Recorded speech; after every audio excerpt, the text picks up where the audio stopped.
আল্লাহ। Hello everyone, বিচার দিতে আসছি। মনটা খুব খারাপ, খুবই জঘন্য খারাপ, খুবই জঘন্য খারাপ। আরে কি হয়েছে? হাসতে পারতেছি না। দেখো আমাকে স্কুল থেকে লাথি দিয়ে বের করে দিচ্ছে, লাথি মেরে বের করে দিচ্ছে আমাকে স্কুল থেকে। কারণ দুইটা স্কুলের একটা স্কুলও আমি এখন এক স্কুলে ক্লাস নিতে পারবো না, আর এক স্কুলে ক্লাস করতে পারবো না। আমি অসুস্থ, এতদিন লুকাই ফুকাই যাওয়া ক্লাস করছি, বুঝতে দেই নাই। কিন্তু আজকে ধরা পড়ে গেছে, এই যে দেখছো। জঘন্যতম জঠোসা। I hate this. কিন্তু এটা উঠে গেছে, এটা আর লুকাইতে পারি নাই কারো সামনে। তো আমার টিচার দেখে বলতেছে, তাসু তুমি তো ক্লাস করতে পারো না, তুমি ক্লাস করলে তুমি আর একজনকে, তোমার থেকে আর একজন এটা ছড়াবে, স্মিথা বলে, বুঝছো?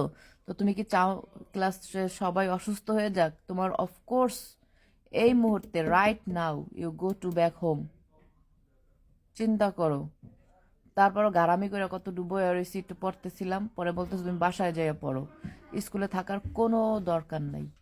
ওই যে, ওই যে দেখো পিছন দিয়ে আমার এখানে কইতাছে না গেলে পুলিশ নিয়ে আসবো। চিন্তা করো। না, এটা আবার একটু বানাইয়ে বললাম যে পুলিশ নিয়ে আসবো, আমারে জোর করে এখন পাঠাইতেছে বাসায়। বুঝছো, আমাকে ক্লাসে রাখবেই না। সুইডিশরা এত সচেতন, এত সচেতন।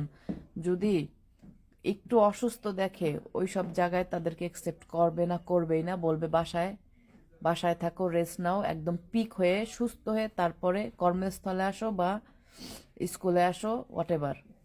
এই হয়েছে ব্যাপার স্যাপার। যাই হোক, তোমাদের সাথে শেয়ার করলাম, দোয়া করো আমার জন্য।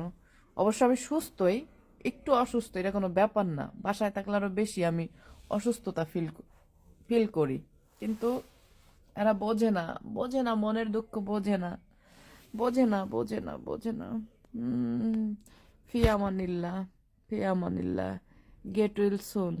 Tasu, bye by.